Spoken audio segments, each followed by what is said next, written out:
मेरे दिल अजीज प्यारे बच्चों, आपका अपने चैनल ज्ञानकोश एजुकेशन पर आपका स्वागत है। प्रिय बच्चों, आप इस समय यूपी ट्रिपल एस सी पेट की तैयारी कर रहे हैं और हिंदी से रिलेटेड क्वेश्चन के बारे में आप बहुत प्रेशर में हैं, लेकिन मैं हूं आपके साथ। आपका सारा प्रेशर मैं दूर कर दे रहा हूं। छोटा छोटा वीडियोस, एक टॉपिक पे छोटा छोटा वीडियोस मैं क्लियर करा दे रहा हूं और निश्चित है कि आपका जो प्रश्न है वो गलत नहीं होगा। और एकदम छोटे छोटे वीडियोस को देखते चलिए, मैं डीपली आपको लेकर के चला जाऊंगा एकदम बिल्कुल शॉर्टकट तरीके से, ठीक है। और आपका सारा क्वेश्चन क्लियर हो जाएगा। आइए देखते हैं। सबसे पहले ये आपका जो पहला ये जो पार्ट है, इसमें मैं जो हिंदी भाषा और उत्पत्ति से संबंधित जो क्वेश्चन आते हैं उसको मैं आपका करा दे रहा हूं और आशा है कि इससे बाहर नहीं जाना चाहिए और इसके बाहर जाता भी नहीं है, ठीक है। तो देख लीजिए, और मैं मोटी मोटी बात बता रही, एकदम थोड़ा सा परेशान मत होइएगा, बिना प्रेशर के पढ़िए, आप मेरे साथ बने रहिए, मेरा प्रेशर के पढ़िए। चलिए, ज़्यादा समय नहीं लेना है। यहां देखिए लिखा है भाषा किस शब्द से बना हुआ है, इसको आपको ध्यान देना पड़ेगा। भाषा जो है किस शब्द से बना हुआ है, तो भाष शब्द से बना हुआ है। ऐसा प्रश्न आता है, भाषा किस शब्द से बना हुआ है, भाषा में कौन सा प्रत्यय। मैं पूरा नहीं पढ़ रहा हूं, केवल जो क्वेश्चन आने वाले उसी को मैं बता रहा हूं।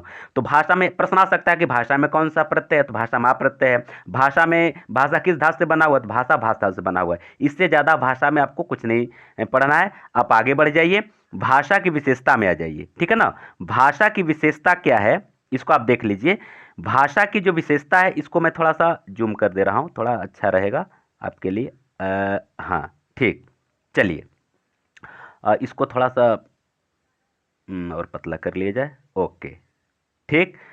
देखिए, भाषा की मूल इकाई ध्वनि है। भाषा संरचनात्मक अमूर्त व्यवस्था है। इसको आप सरसरी निगाह से एक बार पढ़ लीजिएगा।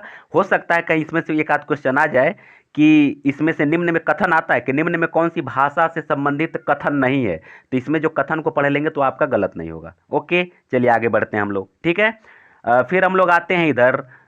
भाषा जो है कि आपका, हाँ, ये बहुत इंपॉर्टेंट है कि हिंदी भाषा की उत्पत्ति किस तरह से हुई। तो आइए इसके संबंध में हम लोग देख लेते हैं। यहां यहां से देखिए, आपको एक टिप्स मैं बता रहा हूं, इसको ध्यान से सुनिएगा।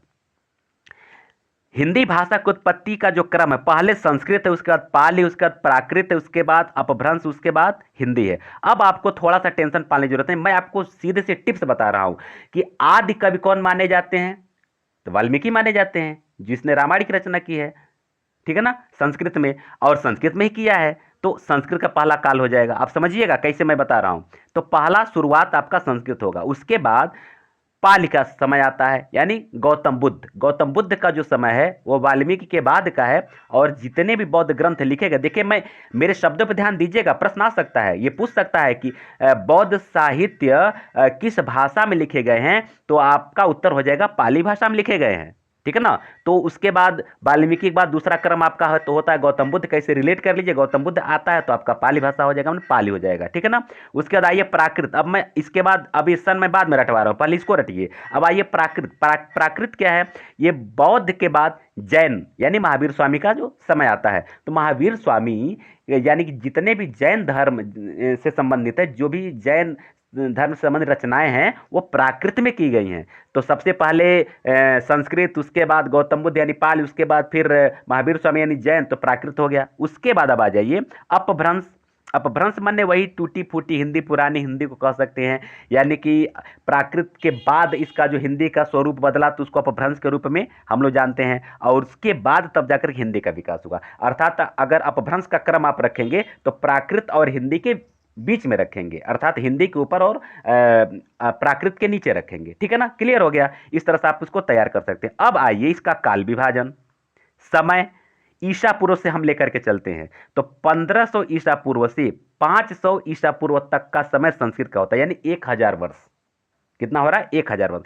1500 में 1000 घटा दीजिए, 500 ईसा पूर्व हो गया, ये संस्कृत का काल रहा है। अब 500 से नीचे का गणना हम करते हैं, 500 से लेकर के 1 ईस्वी तक, ठीक है ना, यानी 500 साल जो है कि 500 से लेकर के 1 ईस्वी तक आपका हो जाएगा पाली का समय।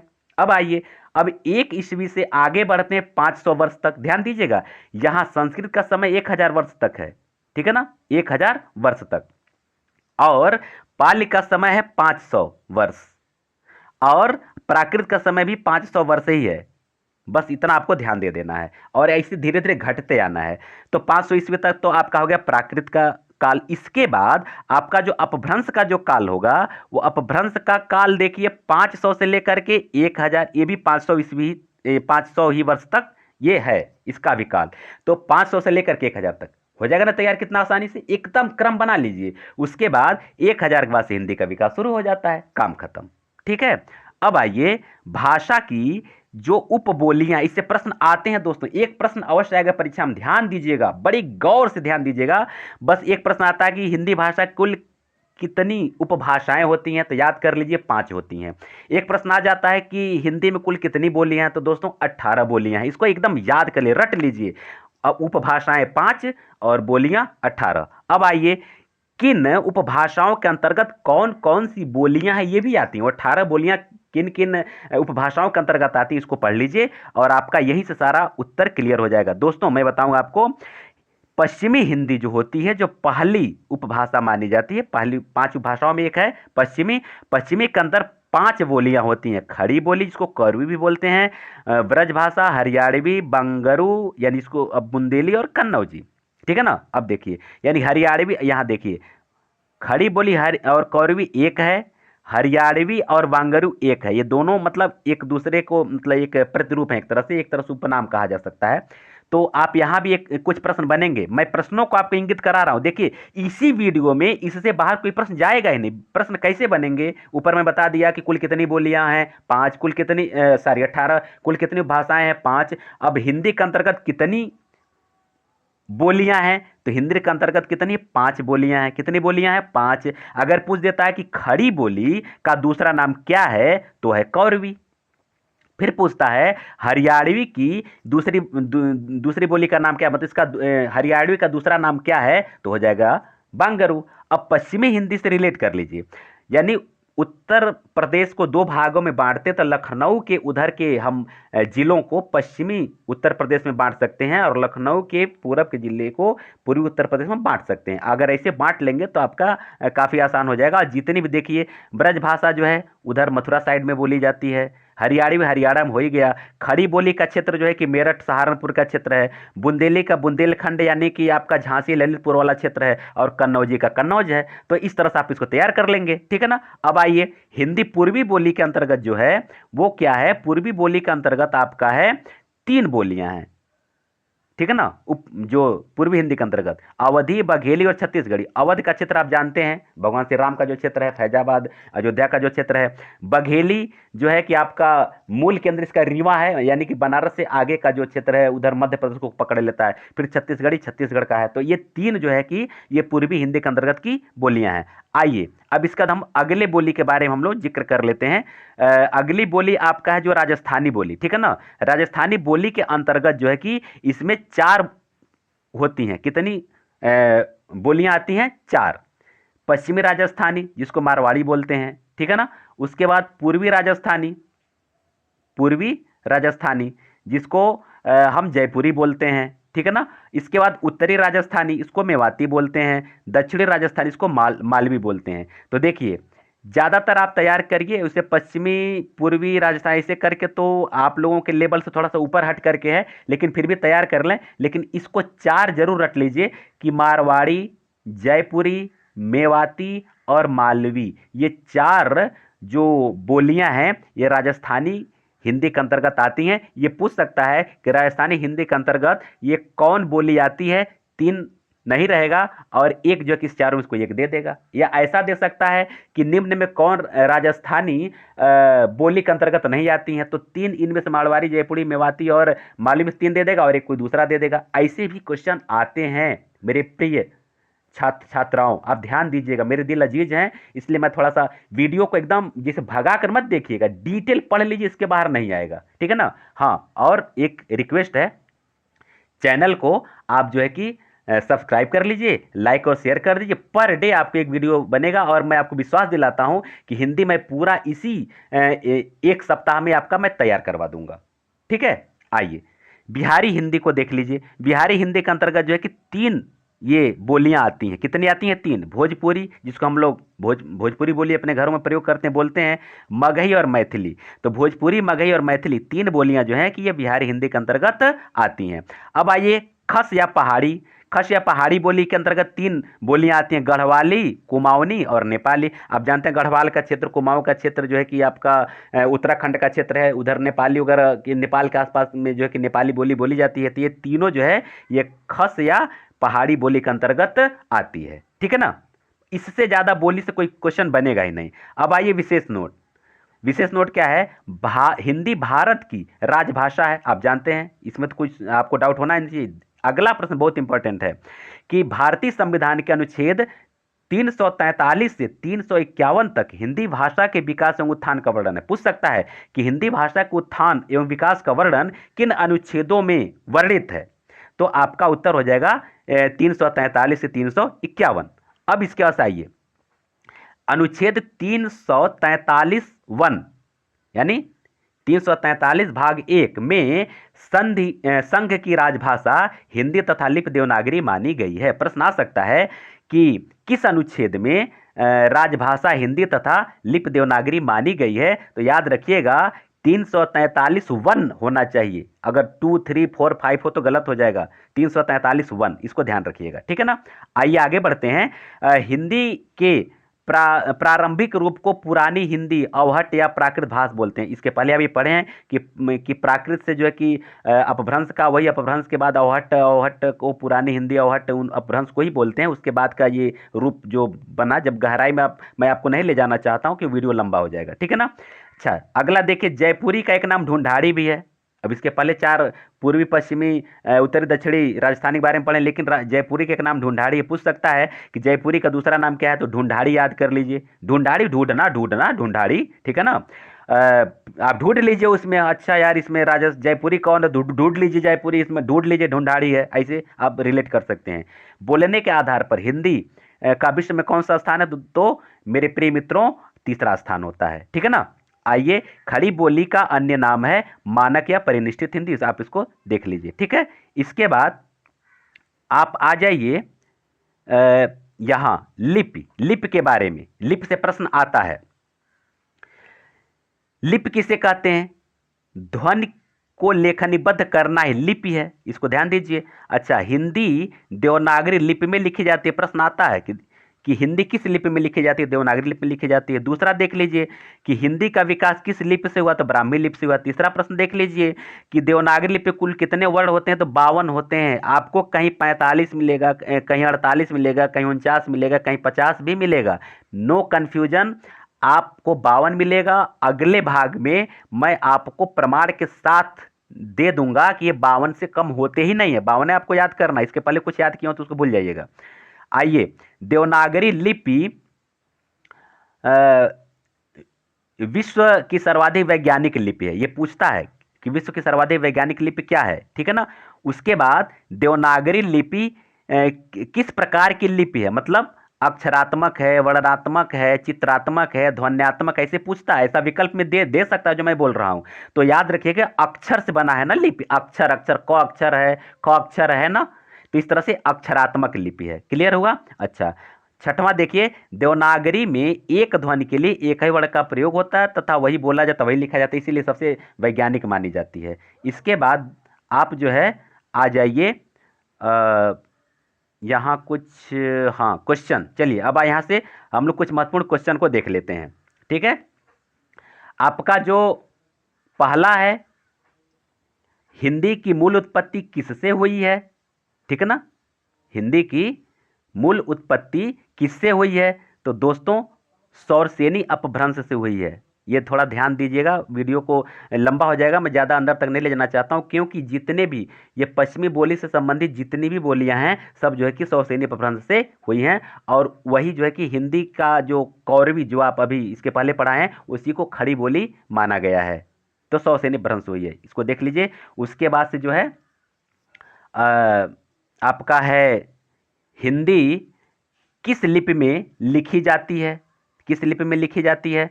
तो यह है देवनागरी लिपि में लिखी जाती है। ठीक है ना? किस लिपि में लिखी जाती है? देवनागरी लिपि में लिखी जाती है। पहले बच्चों के लिए लिपिबद्ध करने से जुड़ी उनकी ध्वनियाँ ध्वनियाँ क्या हैं? तो दोस्तों ये निरर्थक होती थी, ठीक है ना, क्या होती थी? निरर्थक होती थी, इसको ध्यान दीजिए। इसके बाद आपका चौथा क्वेश्चन आपका आ जाएगा 3 के बाद, हाँ ये 4, चौथा क्वेश्चन। हिंदी भाषा के अतिरिक्त कौन सी भाषा देवनागरी लिपि में लिखी जाती है? हाँ, यहाँ मैं आपको बता देना चाहता हूँ, मराठी याद कर लीजिए और साथ में नेपाली भी याद कर लीजिए। अगर कहीं नेपाली अगर आ जाता है तो नेपाली भाषा भी जो है यह इसी में देवनागरी लिपि में ही लिखी जाती है, इसको याद कर लीजिएगा, ठीक है। ठीक, अब आइए महत्वपूर्ण जो प्रश्न है, भाषा की मूल इकाई है क्या है? तो दोस्तों यह है ध्वनि। क्या है? ध्वनि। अब यहां मैं आपको रोकूंगा, 2-3 प्रश्न इससे बन सकते हैं। भाषा की सार्थक लघुत्तम इकाई अगर पूछता है, सार्थक जिसका एक सही अर्थ निकले, तो सार्थक अगर इकाई अगर पूछता है तो आपका हो जाएगा अक्षर, ठीक है ना। तो ये 2 प्रश्न यहां से बनते हैं, आप इसको देख लीजिएगा। मूल इकाई तो ध्वनि है, लेकिन सार्थक न्यूनतम इकाई पूछता है, सबसे छोटी इकाई पूछता है तो अक्षर हो जाएगा। दूसरा प्रश्न देखिए, निम्न में से भाषा की एक विशेषता नहीं है, कौन सी विशेषता नहीं है? तो दोस्तों ये डी, ये नहीं है। भाषा पैतृक संपत्ति, किसी की बपौती नहीं है। ये तो भाषा सब लोग सीख सकते हैं ना। तो पैतृक संपत्ति क्या है? बपौती संपत्ति को बोलते हैं पैतृक संपत्ति। तो जहां बपौती संपत्ति दिखे उसको मार दीजिए कि हाँ ये नहीं है यार, चलो छोड़ो। उसके बाद जो है, हिंदी भाषा की कितनी उपभाषाएं हैं? इसके पहले मैं भी पढ़ाया हूं, ये नहीं भूलना चाहिए मेरे प्रिय छात्र। कितना है? 5। मेरे प्रिय अजीजों, आप जो है कि इस चैनल को सब्सक्राइब कर लीजिए, लाइक और शेयर कर दीजिए, यहाँ से सब कुछ आपको उपलब्ध मैं करवा दूंगा, विश्वास रखिए। एक ही सप्ताह में सारी तैयारी आपकी हो जाएगी। आगे देखिए, खड़ी बोली किस भाषा उपभाषा के अंतर्गत आती है? खड़ी बोली, ठीक है। तो अब देखिए, आपका इसके पहले भी मैं करवाया हूं, याद होगा। खड़ी बोली किसके अंतर्गत आती है?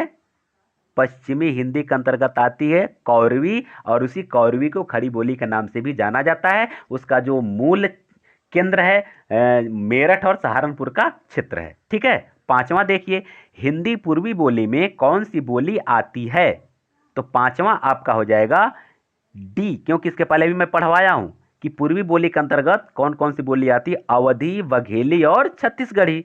इन तीनों में से कोई आपका जो आ जाए तो आप उसको मार दीजिएगा, ठीक है। आगे आइए, 6वां देखिए, खड़ी बोली का एक नाम यह भी है। इसका भी मैं ऊपर तुरंत अभी मैं जिक्र किया हूं, ये नहीं भूलना चाहिए। तो ये आपका हो जाएगा 6 का 1 कौरवी।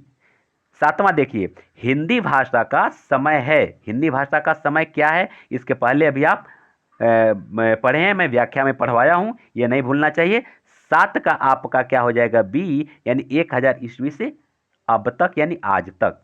8वां देखिए, ढूंढाड़ी बोली। अब इसके पहले मैं पढ़ाया हूं, किस बोली का नाम है? भूले तो नहीं है ना? शायद नहीं भूले होंगे, मुझे पूरा विश्वास, आप काफी जीनियस है, नहीं भूले होंगे।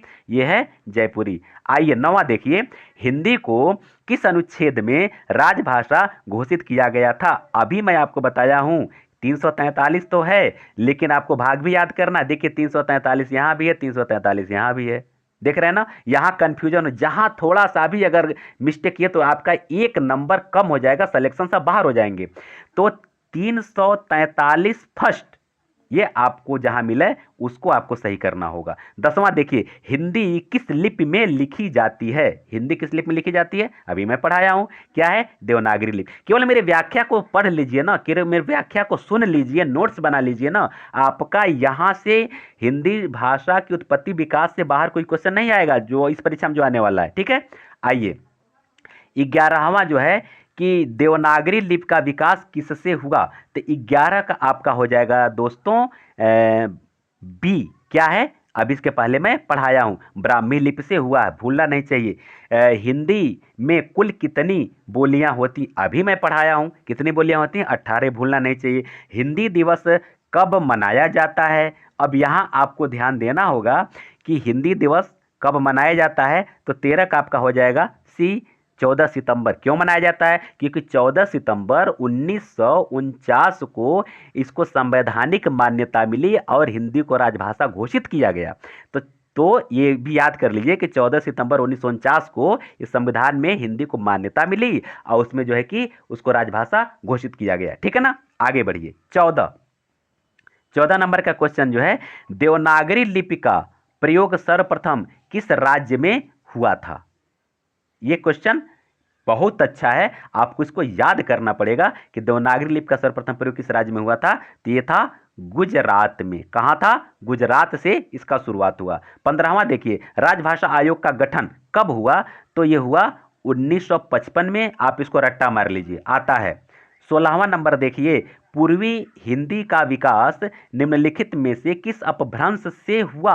पूर्वी हिंदी, वो पश्चिमी हिंदी आप ऊपर पढ़े हैं ना, अब ये देखिए पूर्वी हिंदी देखिए, ये अर्धमागधी अपभ्रंश से हुआ, अर्धमागधी से, और मागधी से बिहारी हिंदी हुआ है। मैं वीडियो लंबा हो जाता है, मैं सभी का मैं बता देता कि कौन कौन ये बोलियां किस अपभ्रंश से विकसित हुई हैं, लेकिन यहाँ मैं टॉपिक पे ही केवल बात करता हूँ। ठीक है ना, आइए 17 देख लीजिए। भारतीय संविधान के किस अनुच्छेद में हिंदी में भाषा के विकास संबंधी निर्देश दिए गए हैं? अब देखिए ये क्वेश्चन थोड़ा सा क्रिटिकल है। तो आप देखे हैं कि 343 से 351 तक जो है कि ये इसमें हिंदी भाषा के संबंध में संविधान में उल्लेख किया गया है। तो सबसे अंत में यानी कि 351 में जो है कि बताया गया है कि हिंदी भाषा का विकास, ये सरकारों को, राष्ट्रपति को ये निर्देश दिया गया है कि इसका ये विकास पर आपको काम करना होगा। ठीक है ना, तो 351 आप तैयार कर लेंगे। ठीक है, अब आइए क्वेश्चन नंबर 18। क्वेश्चन नंबर 18 क्या कह रहा है, ये आ जाइए, हाँ यहाँ आ जाइए, क्वेश्चन नंबर 18। ठीक, क्वेश्चन नंबर 18 कह रहा है कि राजभाषा अधिनियम 1976 के अनुसार कौन सा राज्य क सूची में नहीं है? अब देखिए क्वेश्चन थोड़ा सा क्रिटिकल है, आप याद कर लीजिए पंजाब, लेकिन मैं बता दूं सूची क में 10-11 राज्य हैं। अब मैं कहें तो मैं बोल दूं, रटवा दूं, खैर सुन लीजिए। देखिए ऊपर से याद करिए, उत्तर से आपका हिमाचल प्रदेश है, फिर उसका से फिर हरियाणा है, दिल्ली है, उत्तराखंड है, उत्तर प्रदेश है, राजस्थान है, मध्य प्रदेश है, छत्तीसगढ़ है, बिहार है, उसके बाद से फिर उसके बाद से आपका हाँ इतना है। हाँ ये इतना जो है कि है, आप इसको तैयार कर लीजिएगा। उसके बाद जो है कि 19 नंबर का क्वेश्चन देख लीजिए, निम्नलिखित में कौन सी भाषा प्राचीनतम है? तो कौन सी भाषा प्राचीनतम है? वैदिक संस्कृत। हाँ देखिए, अब वैदिक संस्कृत में जो बात आ गया, तो संस्कृत के दो भाग होते हैं, एक वैदिक संस्कृत होता है और एक लौकिक संस्कृत होता है। क्या पता कहीं पूछ ही दे कि संस्कृत के कुल कितने भाग होते हैं। तो वैदिक संस्कृत और लौकिक संस्कृत, कौन सा संस्कृत? लौकिक, लौकिक लिख दिए, लौकिक, सॉरी एक बार देख लीजिए फिर से, लौकिक संस्कृत, इसको याद कर लीजिएगा, क्या पता कहीं पूछ ही दे। ठीक है ना, हाँ वैदिक संस्कृत और लौकिक संस्कृत। ठीक है, 20वां देख लीजिए, मराठी भाषा की लिपि क्या है? तो अभी मैं पहले बताया कि मराठी भाषा और नेपाली भाषा जो है कि आपके देवनागरी में लिखी जाती है, ये भूलना नहीं चाहिए। 21 आ जाइए, हिंदी भाषा नामक पुस्तक के लेखक हैं। हिंदी भाषा नामक पुस्तक के लेखक के लेखक पूछ देता है तो हरदेव बाहरी हैं, इसको याद कर लीजिएगा। फिर उसके बाद आइए, हिंदी की बोलियों में से एक बिहारी हिंदी समूह की बोली नहीं है। तो बिहारी हिंदी समूह की बोली नहीं है। मैं बताया बिहारी हिंदी में 3 बोलियां हैं, कौन कौन? मैथिली, मगही, भोजपुरी। और पूर्वी में क्या है? बघेली, फिर छत्तीसगढ़ी और अवधी। तो बघेली पूर्वी में आती है, इसलिए बिहारी है नहीं, यही आपका उत्तर हो जाएगा। आइए 23 देखिए, निज भाषा उन्नति है, सब उन्नति को मूल, बिन निज भाषा ज्ञान के मिटे नहीं को सूल। अब हृदय का सूल मिटा दीजिए, ये आपका इस वीडियो का अंतिम प्रश्न है और इसके रचयिता हैं भारतेंदु हरिश्चंद्र। मेरे प्रिय अजीज छात्र छात्राओं, इससे बाहर आप विश्वास कीजिए कि हिंदी उत्पत्ति में विकास से क्वेश्चन नहीं आता है। ये ऊपर ऊपर मैं बात पता, मैं बहुत डीपली नहीं लेकर जा रहा हूँ क्योंकि पेट में से डीपली जाता भी नहीं है। ठीक है ना, ठीक है, चैनल को आप जो है सब्सक्राइब कर लीजिए, लाइक और शेयर कर दीजिए। फिर हम लोग मिलते हैं अगले वीडियो में। आप सबको बहुत बहुत धन्यवाद।